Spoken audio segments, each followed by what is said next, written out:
Muy buenos días a todos y a todas. Hoy vamos a hablar de la reconstrucción vital. Bueno, por desgracia yo he tenido que pasar por una reconstrucción vital enorme y ya que estamos en este punto de mi vida, pues vamos a aprovecharlo y vamos a utilizarlo un poco para ayudaros o para daros un poco de guía, o ya no guía porque no quiere decir que yo lo esté haciendo perfecto, sino un poquito de aliento en vuestro proceso de la misma manera que yo intento dármelo a mí. Vale, cuando pasamos por una situación de reconstrucción vital, es verdad que solamente vienen pensamientos negativos y desagradables y a lo mejor muy exagerados también en algunos momentos. Yo siempre digo que dentro de una normalidad o dentro de unos márgenes es normal sentir todo lo que venga conforme venga. No, muchas veces esta es una situación súper complicada y no quieres decir lo que se te está pasando por la cabeza porque la gente se va a preocupar en el sentido de madre mía, si es que ya no tiene nada de sentido. Muchas veces nos reprimimos con estas frases por no preocupar o porque a nosotros y a nosotras mismas nos da miedo pensar así. Pero yo creo que en una situación muy complicada de reconstrucción, no sea un duelo como puede ser mi caso, sino puede ser también una ruptura de pareja o puede ser mil cosas más, creo que llegados a ese punto es normal dejar fluir también esos pensamientos, como digo, de manera manejada, de manera dentro de unos márgenes, ¿no? Pero que también es beneficioso para nosotros y nosotras dejarnos fluir en ese sentido, porque la represión emocional no va a cambiar nada, no va a hacer que eso que estás sintiendo y eso que estás pensando desaparezca, y a lo mejor contarlo y transmitirlo puede ayudarte mucho a cambiar un poquito esa visión o eso que en ese momento te está perturbando mucho. Entonces yo os animo a no reprimir y a dejar fluir también esos pensamientos y compartirlos. Como decíamos al final, en esta etapa o en esta fase vital solamente nos invaden pensamientos desagradables en la mayoría de los casos, es normal.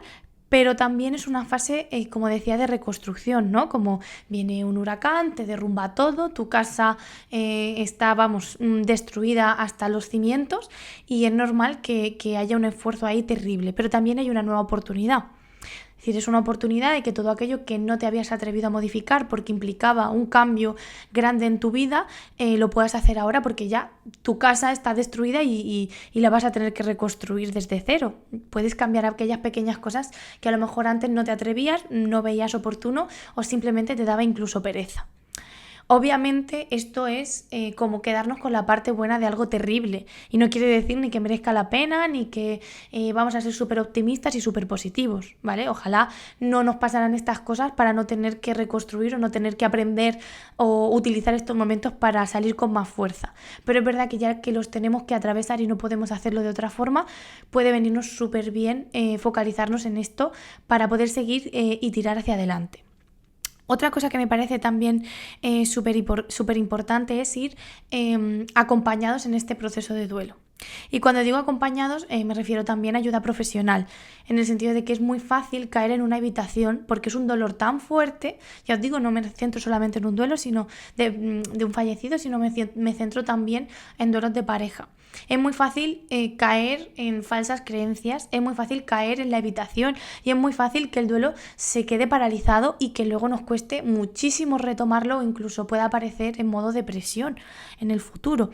De hecho, en consulta hay muchas personas que vienen con un episodio depresivo y la mayoría de las veces no es que les haya pasado nada en este momento, ni siquiera es una depresión porque sí, sino que su origen viene mucho más atrás y ha sido un duelo que no ha estado gestionado, ya os digo, de pareja o de lo que sea.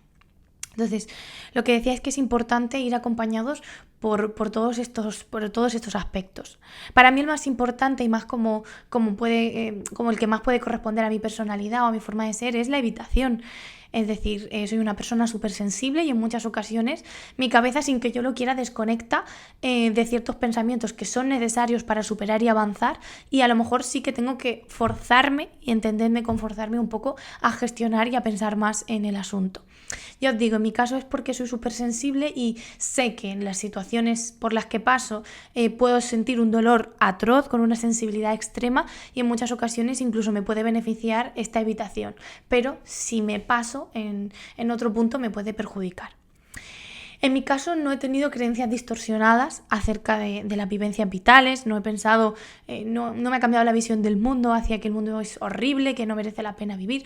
No me ha cambiado esa visión, es verdad que en algunos momentos he tenido estos pensamientos, pero no de manera estructural.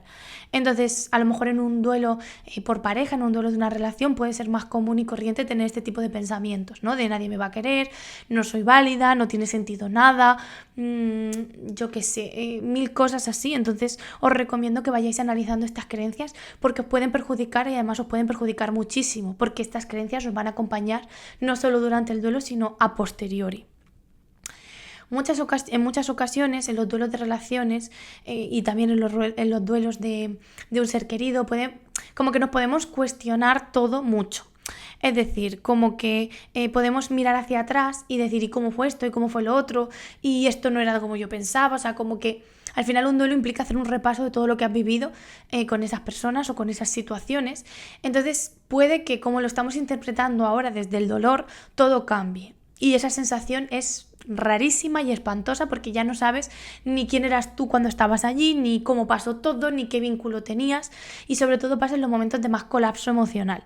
Es importante también dejar estar esos momentos, saber que son pasajeros, que la verdad y lo que has vivido junto a esa persona o en esas situaciones volverá, pero que en ese momento no eres capaz de recuperarlo de esa forma, ¿vale? Porque creo que también puede ser muy perturbador volver a esos momentos y no saber cómo fueron, no saber cómo te sentías o incluso sentir una sensación de extrañeza con todo lo vivido, de es que no recuerdo bien esto, no recuerdo bien lo otro, ¿vale? Eso es normal porque llega un momento en el que la cabeza pues también satura.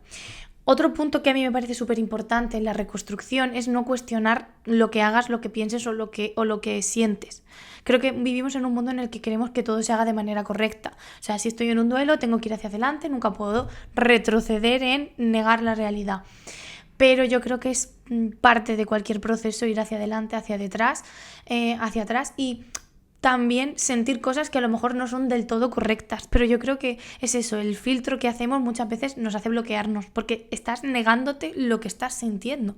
Sea mejor, sea peor, es mejor dejarlo sin cuestionarnos, sin juzgarnos y compartirlo como bien os decía. Para mí, en un duelo, sea de lo que sea, como digo, también es muy importante tener una base previa. Y si tú estás reflexionando, o sea, estás transitando por este duelo y te das cuenta de que no hay cosas a las que te puedas agarrar, es un buen momento para empezar a generarlas o a elaborarlas.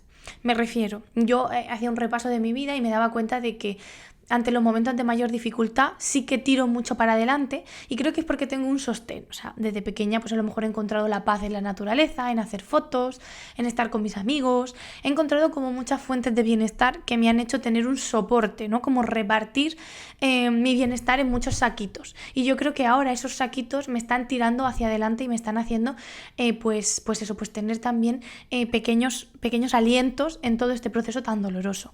Entonces yo pensaba en cómo puedo decirle a alguien cuál puede ser esa base o esa herramienta que puede tener para sus duelos, tanto si los han pasado, los están pasando o los van a pasar. Y es eso, buscar muchas fuentes de felicidad y tener mucha ilusión por las cosas que haces. O sea, regodearte mucho en buscar la felicidad en las pequeñas cosas, en hacer las cosas con muchas ganas y en eso, en crear espacios de ilusión y de ñoñería, como digo yo, muchas veces hacemos las cosas como muy rápidas, sin pensar y lo más importante para nuestras vidas es cumplir y eso no te va a salvar cuando estés en el fondo del mar, por decirlo de alguna forma, cuando estés hundido, tus obligaciones y tus responsabilidades no te van a sacar. Sin embargo, si has generado muchas fuentes de bienestar, eso sí que te va a llevar a flote. Entonces, si hay algún aprendizaje que he hecho es este. Por otra parte, también me gustaría decir que aparece mucho la culpa, la sensación de responsabilidad, la sensación de recuerdo y de obligación, ¿no? Tienes que conmemorar, tienes que hacer, tienes que tal. Y en muchas ocasiones el rendir cuentas a la persona que ya no está o el duelo también cuando rompemos una relación de pareja o situaciones vividas, como digo, nos lleva a generar como una sensación de culpa terrible. Y creo que la culpa nos atrapa. La culpa al final es un mecanismo de nuestra mente de no estás cumpliendo con una responsabilidad. Pero es que no tenemos esa responsabilidad. Entonces, cuando tengas culpa, mira a ver de qué te estás responsabilizando que quizás no sea tu responsabilidad. Por ejemplo, ahora con las misas de los familiares, ¿no? Cuando fallecen, a mí me gusta mucho leer y me gusta mucho tener como ese acto de honor, pero ya en las últimas veces me estaba causando más malestar que bienestar, más presión que beneficio, y no disfrutaba ni siquiera de conmemorar, porque tenía que como recordar a mi familiar, a hacerle como lo que se merecía, y me estaba metiendo tanta presión que es que ni siquiera estaba en ese momento conectando con esa persona, era más bien tengo que. Entonces yo recomiendo que no tratéis todo el rato de hacer por y para, porque al final cuando conectáis con esa persona o conectáis con vosotros en ese punto es cuando estáis haciendo lo que sentís, lo que de verdad os apetece. Me apetece recordar a esta persona, hacerlo, buscar momentos para recordar, pero buscarlo, no forzarlos por la sensación de culpa. Ya os digo, este proceso de reconstrucción es una nueva etapa, a veces vienen forzadas, a veces las tenemos que buscar, ¿no? Como irnos de casa de nuestros padres, como dejar a una pareja, como, no sé, como romper una amistad que queremos. Son etapas, son transiciones y son muy dolorosas. O sea, tenemos que aceptar que estas transiciones existen, están y las vamos a tener que pasar sí o sí.